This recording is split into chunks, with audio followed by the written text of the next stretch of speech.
तो next word जो हम पढ़ने जा रहे हैं वो है प्रॉफिट अप्रेंडर। प्रॉफिट अप्रेंडर का मतलब होता है एक व्यक्ति का अधिकार उस लैंड पर जो उसने लिया हुआ है, खरीदा हुआ नहीं है, जो उसने लिया हुआ है। जैसे कोई व्यक्ति किसी जमीन को माइनिंग के लिए जो है वो लीज पे ले लेता है 2 साल 5 साल 10 साल के लिए, तो उस दौरान वहां पर मिट्टी खोदकर उसमें से जो खनिज पदार्थ है उसे निकालने का उसे अधिकार है। तो ये जो ऐसा अधिकार होता है एक व्यक्ति को, उसे बोलते हैं प्रॉफिट अप्रेंडर, यानी कि प्रॉफिट प्राप्त करने का अधिकार अपने ईजमेंट से, अपने टीनमेंट से। क्यों? क्योंकि उसने किराए पे वो जमीन ली ही उस प्रॉफिट को प्राप्त करने के लिए। तो इसे बोलते हैं प्रॉफिट अप्रेंडर। फिर वर्ड है प्रो बोनो पब्लिको। प्रो बोनो पब्लिको का मतलब होता है पब्लिक गुड के लिए। तो कई जो डिसीजंस हैं वो पब्लिक वेलफेयर, पब्लिक गुड को ध्यान में रखते हुए लिए जाते हैं, उन्हें बोलते हैं प्रो बोनो पब्लिको। फिर वर्ड है प्रो फॉर्मा। एक्चुअली प्रो फॉर्मा का मतलब होता है format, as a matter of form. जैसे कि आप एग्जामिनेशन के फॉर्म भरते हैं तो उसका एक फॉर्मेट होता है कि उसी फॉर्मेट में डाटा आपको जो है वो प्रोवाइड करके देना पड़ेगा। तो ऐसे केस में जब हम एक पर्टिकुलर फॉर्मेट की बात करते हैं कि सबसे पहले नाम आना चाहिए, फिर उसके बाद फादर्स नाम आना चाहिए, फिर एज आनी चाहिए, फिर उसके बाद क्वालिफिकेशन आनी चाहिए, तो जब एक फॉर्मेट बना लेते हैं किसी चीज को फिल करने का तो उसे ही बोला जाता है प्रो फॉर्मा। फिर वर्ड आता है प्रो राटा। प्रो राटा का मतलब होता है इन प्रोपोर्शन। इन प्रोपोर्शन का मतलब होता है एक हिस्सा। जैसे कि हम ये कहते हैं कि मान लो एक असेट है जो कि 1 करोड़ रुपए की है, और एक व्यक्ति ने लोन लिया और असेट को जो है गिरवी रख दिया। लोन लिया 40 लाख का। फिर दूसरे व्यक्ति ने लोन दिया 60 लाख का। तो पूरी 1 करोड़ रुपए की असेट जो है वो चार्ज हो गई। बाद में जिस व्यक्ति ने लोन लिया था वो हो गया इंसॉल्वेंट, अब उसकी असेट बेचनी पड़ रही है। लेकिन असेट से कुल मिला के केवल जो है 50 लाख रुपए रिकवर हुए। 1 करोड़ की असेट से 50 लाख रिकवर हुए। तो ऐसे केस में जिन लोगों ने लोन दे रखा है वो प्रो राटा यानी कि प्रोपोर्शनेटली इस अमाउंट को बांट लेंगे, यानी कि 40:60 के रेशियो में बांट लेंगे। यानी कि पहले वाले को मिल जाएंगे 20,000 और दूसरे वाले को मिल जाएंगे 30। पहले वाले को मिल जाएंगे 20 लाख, दूसरे वाले को मिल जाएंगे 30 लाख। तो ऐसे केस में जब कोई चीज प्रोपोर्शनेटली बंटनी होती है तो उसे बोलते हैं प्रो राटा बेसिस। फिर वर्ड है पोस्टीरियरी। तो जो पोस्टीरियरी वर्ड है, पोस्टीरियरी का मतलब होता है जो चीजें हम एक्सपीरियंस से सीखते हैं। जब किसी चीज का पता हमें एक्सपीरियंस से चलता है तो ऐसे केस में उन चीजों को हम पोस्टीरियरी कहते हैं। जैसे कि मान लो कोई ये कहता है कि भाई आप माउंट एवरेस्ट पर चले जाओ, वहां पर बहुत ठंड होती है, तो हमें तो वहां पर जाकर ही पता चलेगा कि ठंड होती है कि नहीं होती है। तो यानी कि लिखा है from the consequence to antecedents. पहले कोई काम जब आप करोगे उसका रिजल्ट जब आप फेस करोगे, देखो यहां पे लिखा है कॉन्सिक्वेंस टू द एंटीसीडेंट। तो यानी कि कॉन्सिक्वेंस का पता चलेगा प्रीवियस एक्टिविटी हो जाने पर ही। तो यानी कि जब आप कोई चीज एक्सपीरियंस से सीखते हो तो उसे ही हम बोलते हैं पोस्टीरियरी। फिर वर्ड है पिजाइन मॉर्गेज। पिजाइन मॉर्गेज का मतलब होता है सेकंड मॉर्गेज। जब एक ही असेट पर एक से ज्यादा चार्ज क्रिएट या मॉर्गेज क्रिएट किए जाते हैं तो उसे हम पिजाइन मॉर्गेज कहते हैं। ये बिल्कुल ऐसे ही है जैसे हमने अभी एग्जांपल लिया था। यदि 1 करोड़ रुपए की असेट है तो सबसे पहले हमने उस पर 40 लाख का लोन दिया और असेट को चार्ज कर दिया, फिर दोबारा से उस पर 60 लाख का लोन दे दिया और उसे चार्ज कर दिया, क्योंकि उसकी वैल्यू तो 1 करोड़ है। तो जो सेकंड मॉर्गेज क्रिएट की गई है 60 लाख वाली, उसे हम बोलेंगे पिजाइन मॉर्गेज। फिर वर्ड है पैरिकोजा। पैरिकोजा का मतलब होता है सिमिलर सर्कमस्टांसेस, इक्वल राइट्स। तो पैरिकोजा का मतलब होता है सिमिलर सर्कमस्टांस और इक्वल राइट्स। यानी कि एग्जाम्पल, जैसे कि किसी कंपनी ने इक्विटी शेयर्स अलॉट करे, फिर उसके बाद 1 साल बाद या 2 साल बाद फिर से इक्विटी शेयर अलॉट करे, तो जैसे राइट पहले वालों के थे वैसे ही राइट दूसरे वालों के भी है, क्योंकि दोनों ही इक्विटी शेयर्स हैं। तो इसे हम बोलते हैं पैरी कॉजा, सेम अधिकार इक्वल अधिकार। फिर वर्ड है पैरीमेटीरिया। पैरीमेटीरिया का मतलब होता है रिलेटिंग टू सेम पर्सन और थिंग। जब कोई चीज उसी व्यक्ति से संबंधित होती है तो ऐसे केस में हम उसे पैरीमेटीरिया वर्ड कहते हैं। फिर वर्ड है क्वी फैकेट एलिम फैकेट पर से। क्वी फैकेट पर एलिम फैकेट पर से, इसका मतलब होता है he who acts through another is acting by himself. यहाँ यानी कि ये एग्जाम्पल जो है, अदर वर्ड जो है यहाँ पर ये एजेंट के एग्जाम्पल से समझाया जाता है, क्योंकि ये एजेंट जो है उसी के लिए इस्तेमाल हुआ है। क्यू फैकेट पर एलिम फैकेट पर से, यानी कि यदि एक व्यक्ति जैसे ए है वो बी से कॉन्ट्रैक्ट करना चाहता है तो जाके बी से खुद कॉन्ट्रैक्ट कर ले, या फिर यदि वो चाहे तो ए व्यक्ति सी को अपना एजेंट बनाए, अब सी जाकर ए के बिहाफ पर बी से कॉन्ट्रैक्ट करे, तो भी ऐसे केस में कॉन्ट्रैक्ट तो ए और बी के बीच में ही होगा, सी ने तो केवल एजेंट के रूप में काम किया होगा। तो ऐसे केस में ये कहा गया है he who act through another is acting by himself, यानी कि जो व्यक्ति दूसरे के माध्यम से यानी कि एजेंट के माध्यम से काम करता है उसका प्रभाव तो ऐसा ही होता है जैसे उसने ही काम किया हो। यानी कि एजेंट के माध्यम से भी यदि कॉन्ट्रैक्ट किया जाए तो ऐसे केस में रिस्पॉन्सिबल तो पर्सन जो प्रिंसिपल है वो ही रहेगा। फिर वर्ड होता है क्यो वारंटो।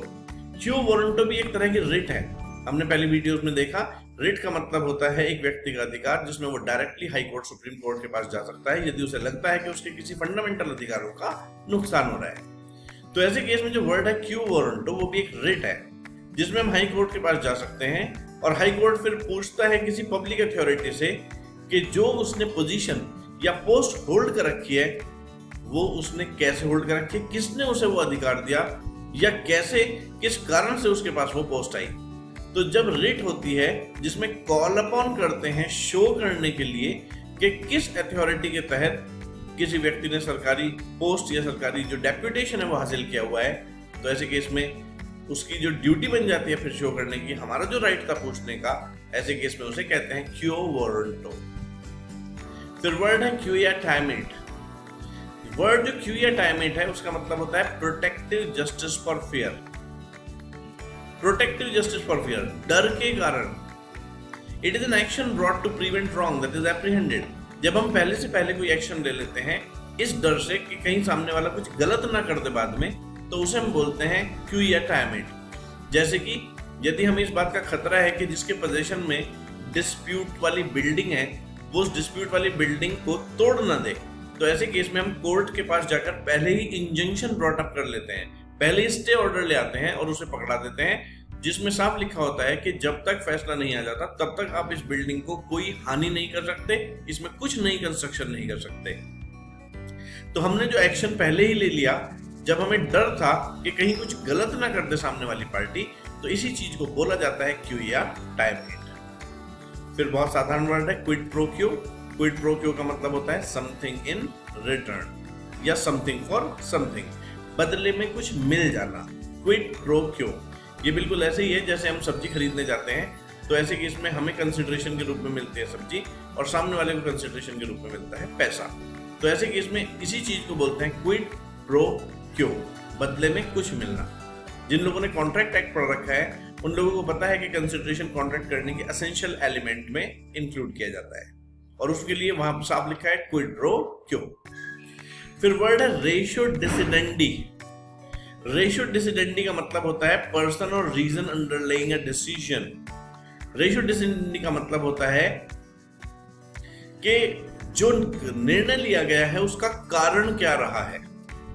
तो जो बेसिस होता है किसी डिसीजन का, आधार होता है, लॉजिक होता है किसी डिसीजन का, उसे ही बोलते हैं रेशियो डिसिडेंडी। फिर वर्ड आता है रेस जुडिकाटा। जब हम रेस जुडिकाटा की बात करते हैं तो रेस जुडिकाटा का मतलब होता है कि यदि डिसीजन एक बार कॉम्पिटेंट कोर्ट ने किसी मैटर इन इशू पर सुना दिया तो ऐसे केस में उसी मैटर पर उन्हीं पार्टीज के बीच में उसी लेवल के कोर्ट पर दोबारा केस नहीं होगा, क्योंकि कोर्ट का टाइम होता है बहुत महत्वपूर्ण और एक ही चीज पर अटके रहने से बाकी लोगों को जस्टिस मिलने की संभावना घट जाती है। इसीलिए रेस जुडिकाटा का सिद्धांत अपनाया जाता है जो कहता है कि decision once rendered by competent court on matter and issue between the parties after full inquiry should not be permitted to be aggregated again. यानी कि यदि एक बार फैसला सुना दिया गया है किसी चीज पर उन पार्टीज के बीच में, तो उसी लेवल के कोर्ट उसी चीज पर दोबारा फैसला सुनाने की कोई बात नहीं आती है। फिर वर्ड आता है रेस इप्सा लिक्विटर। रेस इप्सा, ध्यान से सुनेंगे, रेस इप्सा लोक्यूटर। रेस इप्सा लोक्यूटर का मतलब होता है things speak for itself. Things speak for itself का मतलब होता है जब देख के ही पता चल रहा हो साफ साफ कि सिचुएशन क्या है, तो ऐसे कि इसमें रेस इप्सा लोक्यूटर उसे कहते हैं। जैसे कि किसी मकान में 5 आदमी रहते हैं, उनमें से एक का मर्डर हो गया, बचे 4 में से 3 अभी भी मौजूद हैं, एक गायब है, तो इससे साफ दिख रहा है कि जो व्यक्ति गायब है मर्डर उसी ने किया है। तो इसीलिए कई बार कुछ चीजें अपने आप ही किसी चीज को समर्थन करते हैं, अपने आप ही किसी चीज का एविडेंस दे देते हैं। तो जब कोई चीज अपने आप ही एविडेंस दे रही हो किसी और चीज का, तो उसे बोलते हैं रेस इप्सा लोक्यूटर। फिर बात आती है respondent superior let the principal be liable.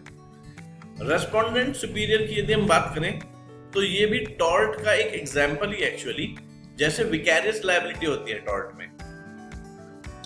यानी कि जब एजेंट के काम के लिए प्रिंसिपल लायबल होता है, सर्वेंट के काम के लिए मास्टर लायबल होता है, एम्प्लॉय के काम के लिए एम्प्लॉयर लायबल होता है, तो उसे हम बोलते हैं respondent superior let the principal be liable.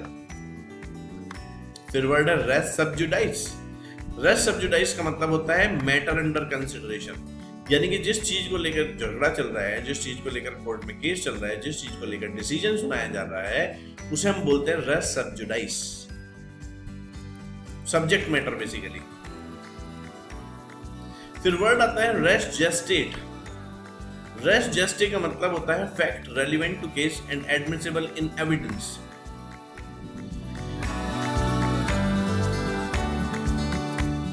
तो रेस जेस्टे का मतलब है fact relevant to a case and admissible in evidence.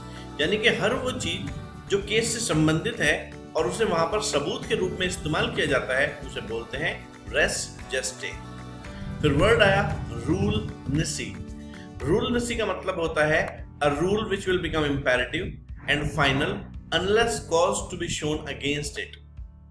यानी कि जो चीज पक्की हो गई है, फाइनलाइज हो गई है, जो चीज मान ली गई है, जब तक कि आप उसके खिलाफ ही कुछ और बात सिद्ध न कर दें, तो ऐसे केस में उसे बोलते हैं हम रूल निसी।